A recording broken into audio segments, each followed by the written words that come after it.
Vamos a entrar ahora ya a nuestra querida mesa, a la mesa con nuestra querida Yasnaya Elena Aguilar y con Diana Manso. En esta ocasión, Diana Manso no podrá acompañarnos, solo estará Yasnaya, a quien le damos la más cordial bienvenida. Yasnaya, muy buenos días, bienvenida.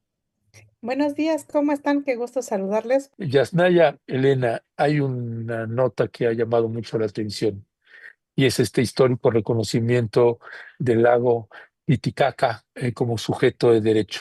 Como sabemos, el lago Titicaca pues se comparte también entre dos países, pero en la región del Perú es donde se aprobó esta ordenanza que declara como sujeto de derecho al lago Titicaca.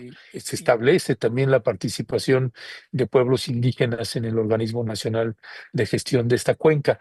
¿Qué decir al respecto, Yasnaya? ¿Qué nos dice, qué señales nos puede mandar y cómo puede ser útil también para otros países?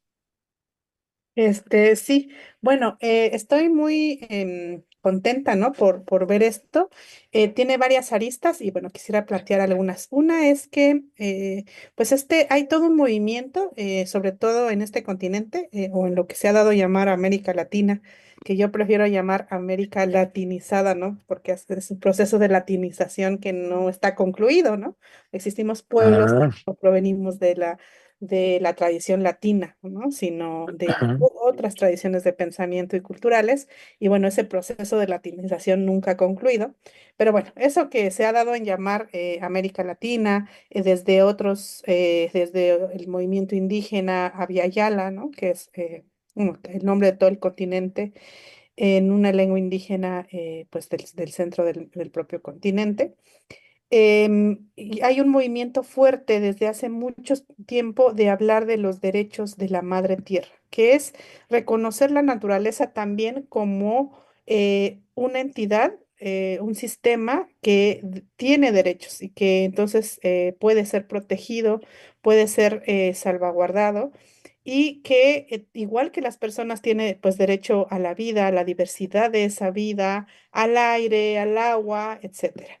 Y bueno, uno de los estados que más ha reconocido esto ha sido el estado de Bolivia, que al menos, según recuerdo, desde 2010 tiene una ley de derechos de la madre tierra. Y en esta ley de derechos de la madre tierra, pues reconoce, ¿no? A la naturaleza como una entidad viva que también puede gozar y se tiene que, pues, reconocer que no se puede hacer cualquier cosa sobre esto. Eso es muy interesante. O sea, por un lado, a mí entraña dos aristas que no necesariamente se pueden conciliar. Por un lado, creo que va en contra de la visión que ha sido una parte del motor del capitalismo, que es ver la naturaleza como una mercancía, ¿no? Que eso es lo que se ha visto hegemónicamente hasta ahora, en donde todo puede ser sujeto de ser vendible. Por ejemplo, una parte de la faz de la tierra por medio de unas escrituras se convierte en tu terreno que puedes vender o comprar. Y bueno, hay mucha especulación al respecto. En muchos lados del mundo hay una concentración de la tierra y la tierra es un factor fundamental en la constitución de los estados y de la realidad política. No por nada las reformas agrarias son un tema tan importante que atraviesa pues el continente, los estados del continente. Recordemos cómo varias veces Estados Unidos ha intervenido, ya sea por medio de la Fruit Company, ya sabemos todo este mecanismo imperialista, para frenar procesos de una repartición más justa de la tierra con las reformas agrarias, en muchos casos conclusas, en otros casos inconclusas. El caso de México es especial y paradigmático porque, bueno, pues la revolución, una de las principales lo que se estaba pidiendo era una mejor, pues una reforma agraria, ¿no? Porque para evitar esta concentración, que en otros países, pues es todavía común.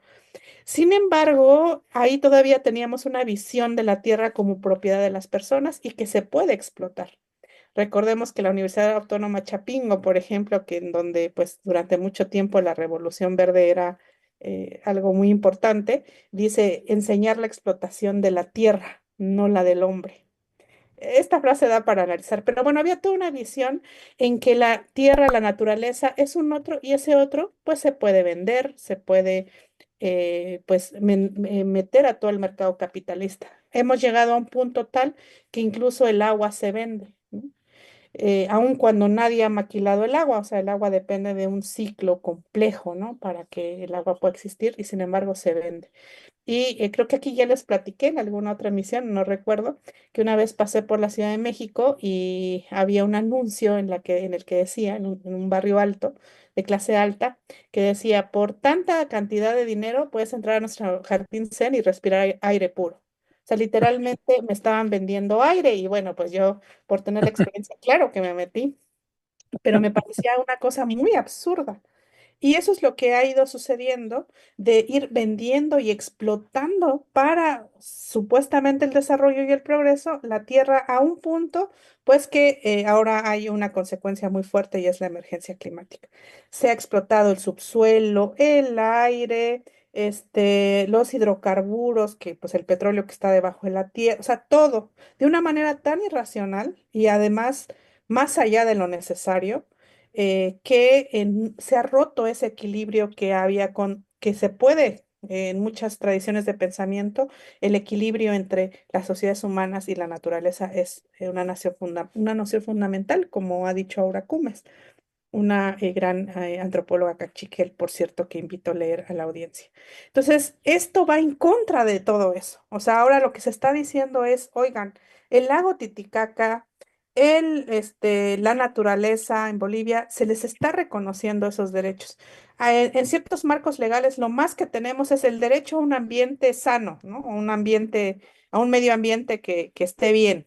Pero eso siempre es en el interés, digamos, de las personas, ¿no? O sea, queremos que esté bien el entorno para estar bien nosotros.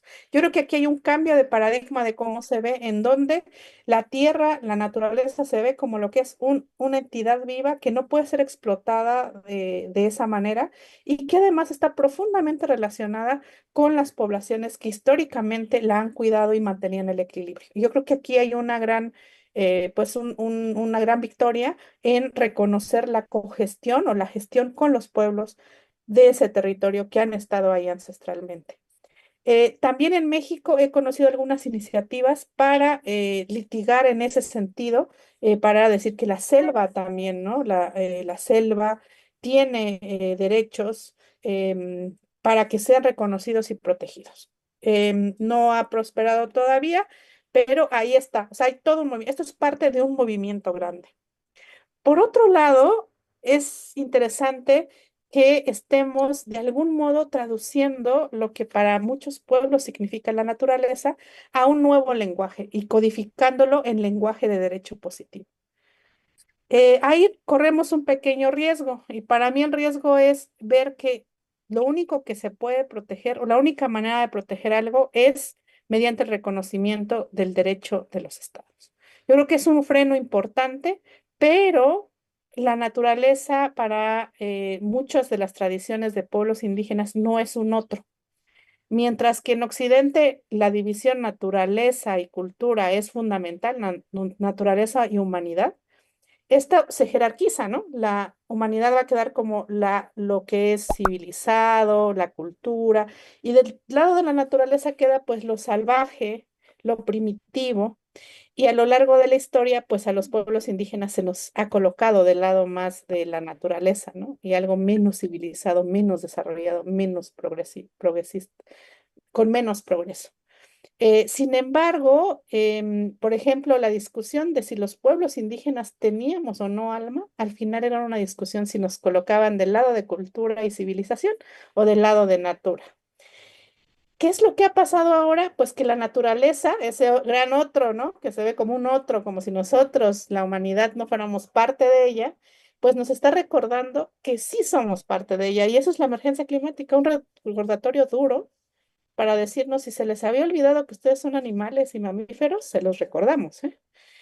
Entonces, por ejemplo, en pues todo esto creo que también ya lo conté, ya no me acuerdo, pero va de nuevo para ejemplificar. Ernesto, tú conociste todo la defensa del agua en Ayutla. En las Sí, mesas de negociación con el gobierno, cuando las autoridades explicaban qué significaba el agua para el pueblo mije, explicaban que pues hay una serpiente, ¿no? Simbólica que la protege, que no podemos irrespetarla, que el lugar cercano a las fuentes de agua tiene que preservarse. Toda esa parte, los funcionarios nos escuchaban sin ganas, o sea, estaban así como riéndose incluso. Entonces, no entienden. Tuvimos que todo nuestro significado traducirlo a derecho positivo. Y en el momento en que dijimos, bueno, el agua es un derecho humano y para que se cumpla debe ser accesible, asequible, potable, etcétera, ahí dijeron, bueno, o sea, ya podemos negociar, o sea, podemos empezar un diálogo. Entonces, por un lado, me alegra mucho que estos mecanismos de los derechos de los pueblos, de la naturaleza y de los pueblos que están resguardándola es fundamental, pero también no olvidar que el lenguaje del derecho positivo no es el único. En nuestras tradiciones, la diferencia entre naturaleza y humanidad no es tajante, o sea, hay un continuo, ¿no? Toda esta cosmovisión donde tenemos animales que son, no es pensamiento mágico, es la clave de que la relación con la naturaleza es diferente. Y, por ejemplo, en el ambientalismo europeo, pues la naturaleza se ve como un otro. Eso sigue, ¿eh? Nada más que un otro que hay que salvar, un otro que hay que proteger. Y estos derechos ven a la naturaleza como un otro que hay que proteger, no como un continuo. Creo que es una gran victoria, pero no olvidemos que hay otras maneras de pensar esto fuera del derecho positivo. Qué barbaridad. Ahorita que te escuchaba también me recordaba estos lenguajes que tenemos en las ciudades, en las regiones occidentales, hasta en los partidos políticos, ya es la forma de referirse a lo salvaje, ¿no? A los salvajes. Acá les llaman en los partidos políticos, les dicen las tribus. Se formaron las tribus del PT, del Verde Ecologista, de Morena, del PRI, etcétera. Usan ese tipo de términos hoy a la fecha. A la fecha, eso sigue sucediendo. Y, y creo que es todo un aprendizaje escucharte, Jazz, porque estas reflexiones, como por ejemplo para los pueblos indígenas, la naturaleza no es un otro.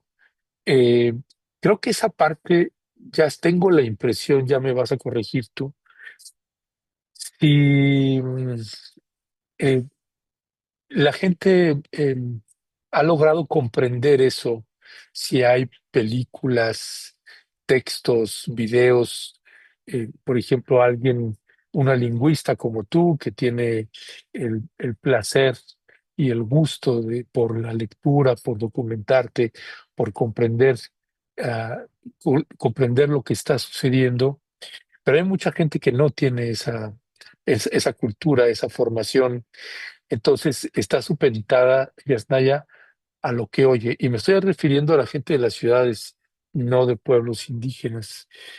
¿Qué decirle a estos gobiernos, a esta ciudadanía, ¿no? Ciudadanía de ciudades, que, dónde acercarse, dónde ir para tratar de entender la dimensión de lo que nos estás contando, Yas?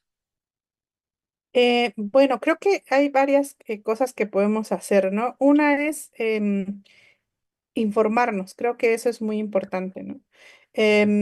Todas las luchas que nos interesen, no sé, poder judicial, la elección del poder judicial, cualquier cosa contextual, va a ser trastocado por la emergencia climática. O sea, ese es el gran reto que tenemos ahora y por lo tanto necesitamos buscar opciones alternativas a este modelo que nos está trayendo muerte literalmente.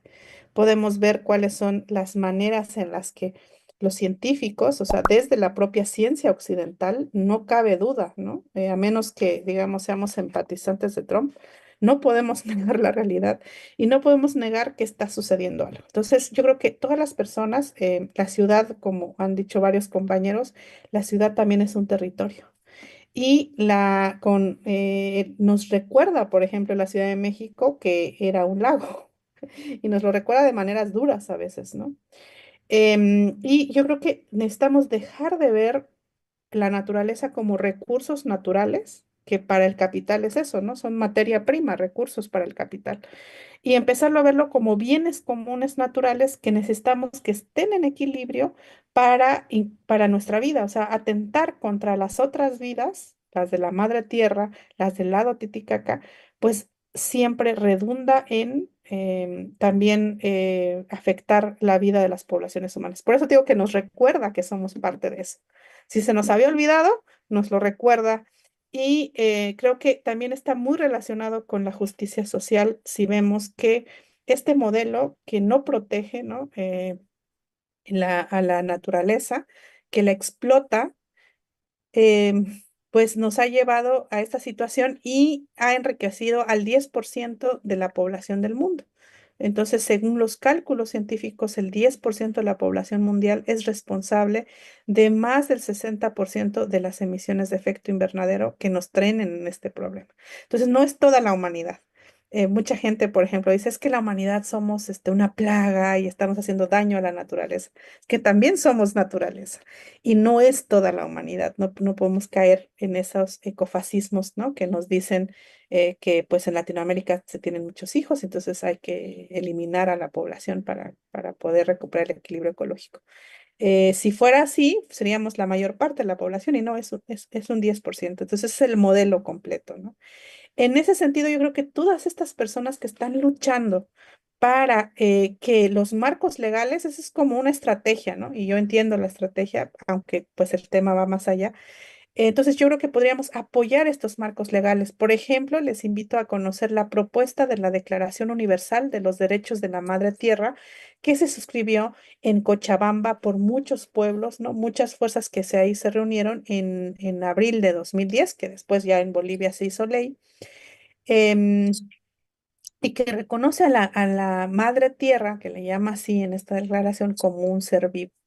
Y yo creo que en todos los lugares en los que estemos, podemos empezar a cuestionar este modelo y empezar a involucrarnos informándonos. Y también muchos de esos litigios que están en diferentes países luchando por este reconocimiento, pues necesitan apoyo también para sostener esa lucha. Entonces, yo creo que hay que irse involucrando y un primer paso es conocer esta propuesta de la Declaración Universal de los Derechos de la Madre Tierra y volver a recuperar el equilibrio, es decir, este equilibrio entre la humanidad y la naturaleza y que tengamos conciencia de ser parte de ella, se tiene que restablecer. Es bien interesante que en la tradición occidental que ama tanto la razón, ¿no? Estén haciendo algo completamente irracional, que es pretender que se puede crecer, que el Producto Interno Bruto y la economía puede crecer exponencialmente hasta el infinito, siempre vender más, siempre tener más Producto Interno Bruto, siempre tener una economía que crece más y que, bueno, beneficia a quienes beneficia, en un planeta que es finito, es decir, los minerales no son infinitos, el petróleo no es infinito. Entonces hay una paradoja muy interesante que una cultura occidental que está tan obsesionada y se cree la dueña de la razón y la lógica, haga algo profundamente irracional. No se puede sostener ese tipo de crecimiento económico en un planeta que no, o sea, no hay, el lago Titicaca no es infinito, ¿no? O sea, es concreto. Y hay muchos Ujú. tipos de vida ahí. Entonces, me parece un gran logro que en Perú, pues con todo lo que está pasando en Perú, además, se haya tenido este logro, pero me temo que necesitamos todavía redoblar esfuerzos porque pues lo que está sucediendo es muy grande y necesitamos todavía más. Si ahorita pues es el marco legal el que nos puede ayudar, veámoslo. Sin embargo, pues hemos visto cómo lamentablemente en Bolivia varias compañeras han denunciado que a pesar de que existe esta ley, pues muchas cosas no cambian. Y bueno, recordar y no dejar de celebrar este logro, pero recordar que pues como muchas cosas en la ley a veces no, pues no se aplica. Pues sí, completamente. Mire, ya le pegamos a usted la liga para que pueda acceder a darle una lectura a fondo a la Declaración Universal de los Derechos de la Madre Tierra, esta que le acaba de señalar Yasnaya. Y yo me despido, Yasnaya, de ti con también un comentario, una reflexión de algo que luego nos toca a nosotros ver cuando hacemos recorridos en pueblos y comunidades en Chiapas, en Guerrero, en Oaxaca, en Michoacán, etcétera. Y en una que hacía en los Altos de Chiapas, que estaban asolados y muy preocupados, había una reunión de catequistas y, y cuando llegué ahí, pues estaban en una placita los todos sentados ahí en sus sillitas, en sus sillas, y estaban eh, dialogando, diciendo, ¿qué vamos a hacer, no? Frente a los cárteles que están y hay ahora asesinatos y cosas que antes no pasaban en estas regiones. Y decían, les preguntaban, ¿no? ¿Y qué es lo que están buscando?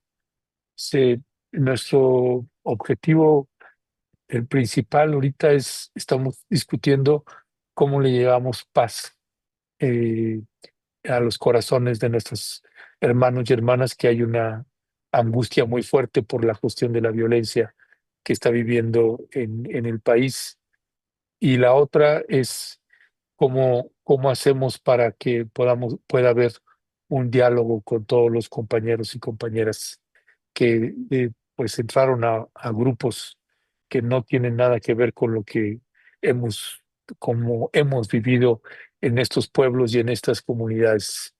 Y claro, ¿no? Eh, acá en las ciudades no se atiende ni se mira desde ese lado y pues son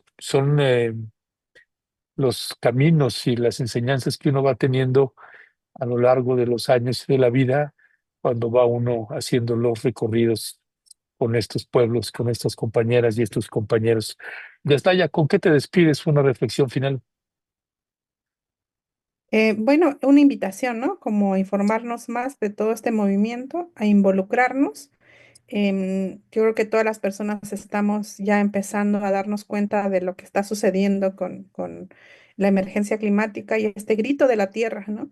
Entonces hay que involucrarnos de diferentes maneras en los lugares en los que estemos y recordar un poco este casi mantra de las ecofeministas que dicen piensa global y actúa local. Eso es todo. Gracias, gracias, Yasaya. Te mandamos un fuerte y fraterno abrazo. Y dice Lucero Sánchez, amo los lentes de gatito de Yasnaya.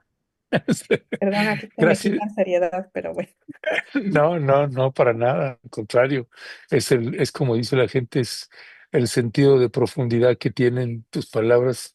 Ya es verdaderamente eh, profundo y se agradece en todos los sentidos. Gracias, Yasnaya. Un fuerte abrazo. un saludo a Abel, que ya veo que se conectó. Sí, ya Nos viene por vemos. acá nuestro querido Abel. Te invitamos ahí a que nos acompañes, que veas la entrevista que le vamos a hacer, Yasnaya. Gracias. Muchas gracias. Hasta luego.